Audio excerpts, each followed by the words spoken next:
Good morning student. आज वापस से आपके लिए लेके आया हूँ एक बहुत ही खूबसूरत सी काव्य यानी कि पोयम है जिसका नाम है मेड़ो आपो तो। स्टैंडर्ड 12 एंड गुजराती की ये सबसे कॉम्प्लिकेटेड एंड काफी सारे स्टूडेंट हमेशा मुझे बताते हैं कि सर ये समझ में नहीं आती है।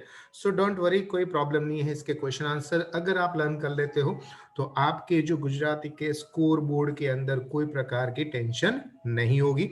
तो शुरू करते हैं हम इसके शॉर्ट आंसर के द्वारा। एंड आपको मैंने पहले भी बताया हुआ है कि जब भी शॉर्ट आंसर लिखो तो उसके अंदर जो मेन आंसर होता है उसको जरूर अंडरलाइन करिएगा। ठीक है, तो शुरू करते हैं वन लाइन आंसर। प्रवाहनी मध्य कवि ने शेनो भास थाय छे। प्रवाहनी मध्य कवि ने मृग जल, जिसको मिराज कहते हैं इंग्लिश में, उसको भास मतलब उसकी फीलिंग आती है।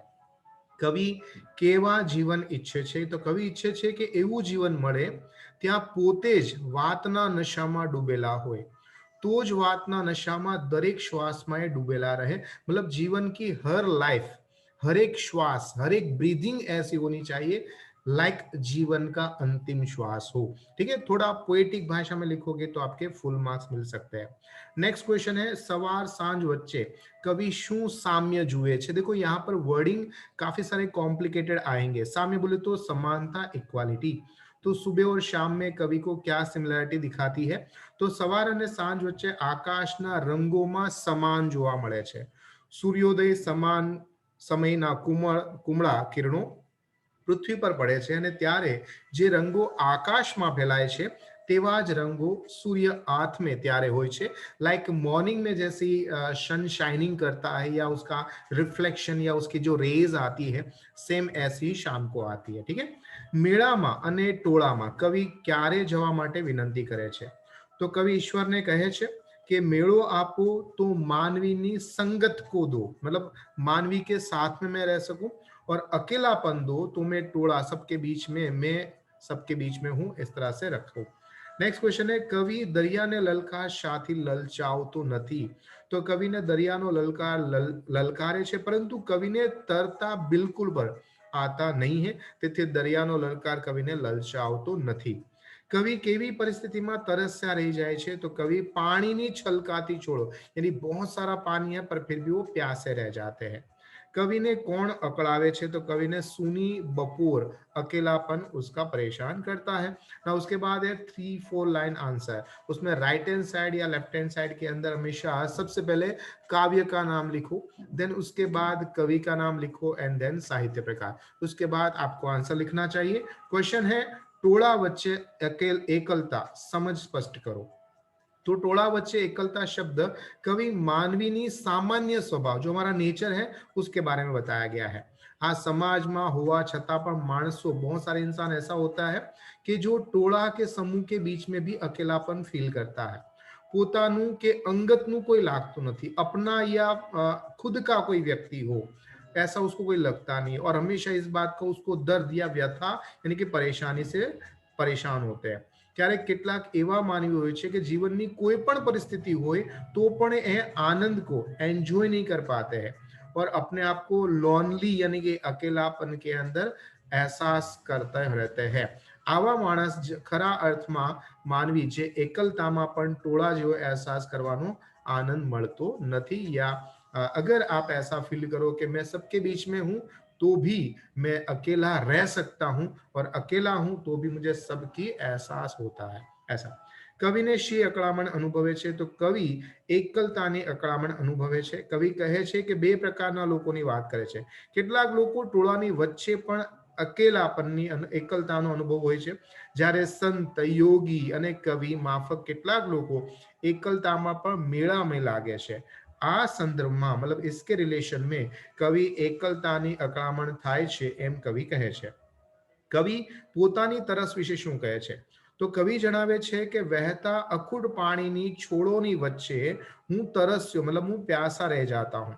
આ એક રૂપક है, ये एग्जाम्पल है। कवि रजू करे છે કે પોતા મેળાની મેદરી मतलब बहुत सारे लोगोની વચ્ચે મજા માણવાનું કવિ ચૂકી ગયા છે, એકલતાથી પીડાતા રહ્યા છે। વધુમાં કવિ જણાવે છે કે બિંદુ यानी પાણી મળે તો પણ माटी तरस छिपाशे नहीं, मतलब जो कवि है उसका जो प्यास है वो बुझने वाला नहीं है। टूंकમાં જ્યારે અખૂટ પાણી છોડો હતી ત્યારે માણી નહીં, અને હવે બિલકુલ પાણી નથી ત્યારે પાણીનો એક બિંદુ માટે વલખા મતલબ પરેશાન હોતે હૈ। એટલે જીવનમાં એકાદ એવો સાથી હોવો જોઈએ જે જીવનના આનંદને आनंदમાં बनावी दे। नाउ नेक्स्ट है लॉन्ग आंसर, उसको 3 पार्ट में हम डिवाइड करते हैं। सबसे पहले इंट्रोडक्शन पार्ट, फिर मेन आंसर एंड लास्ट में कंक्लूजन देना है या क्वेश्चन को रिपीट करना है। मेड़ो आपो तो काव्यમાં કવિની મનોભાવના લખો। મેળો આપો તો કાવ્યમાં કવિ વિરોધાભાસ દ્વારા પોતાની દ્વિધા મતલબ પરેશાની બતાવે છે। પોતાની તકલીફ ઈશ્વરને ફરિયાદના સ્વરૂપમાં કહે છે કે કવિ જે વસ્તુ હાથ વગી લાગે તે મેળવવા માટે કવિને કેટલીક તકલીફનો અનુભવ થાય છે। આ બાબતને દર્શાવતા કવિ કહે છે કે હે પ્રભુ, જો તું મને મેળો આપે તો એક માણસની સોબત વાળા મેળા સાથે આપજે, અને જો મને અકેલાપન મતલબ એકલતા આપે તો ટોળા વચ્ચેની એકલતા આપજે। સુખી જીવન આપે તો એવું આપજો કે જે વાતનો તેને નશો લાગે તો નશામાં જ પોતાના દરેક શ્વાસમાં રોકાયેલો રહે। આમ ઈશ્વર પાસે સમૃદ્ધિ રૂપી દરિયાની લાલચ ધરી છે, પણ કવિને તરતા આવડતું નથી, એવી લાલચની ના પણ પાડે છે। પાણીની વચ્ચે થોડાક મૃગજળનો ચસ્કો તો છે, પણ કવિની થાકેલી આંખોમાંથી તે અંજાતો નથી। આમ વિરોધાભાસી તત્વો દ્વારા કવિ આ કાવ્યને ખૂબ જ સુંદર રીતે વર્ણન કરેલ છે।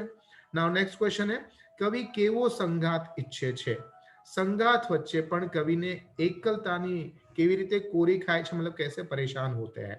तो आंसर है कवि एवो સાથીનો સંગાથ ઝંખે છે જે તેને સમૃદ્ધિ રૂપી દરિયામાં તરતા શીખવે, જે મૃગજળ સમાન મોતીને તેની આંખોને આંજી દે, જે કવિને પ્રેમ રૂપી ટીપે ટીપે પાણી પીવડાવે અને તરસ छिपावे।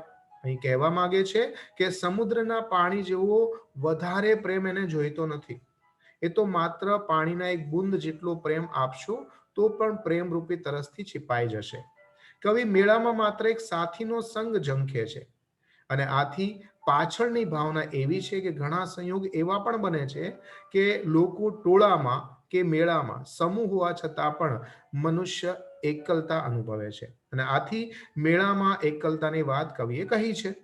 આથી વિપરીત એવી પણ એકલતાની વાત કવિએ કહી છે કે જેમાં સાથ સંગાથ સાથી ટોળામાં હોય છતાં પણ ટોળામાં એકલતા, એટલે કે સાથીઓના સમૂહની વચ્ચે એકલતા।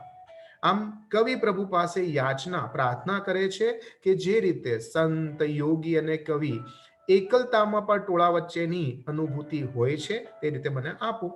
એવા ટોળા વચ્ચેની એકલતા કવિ માંગી છે।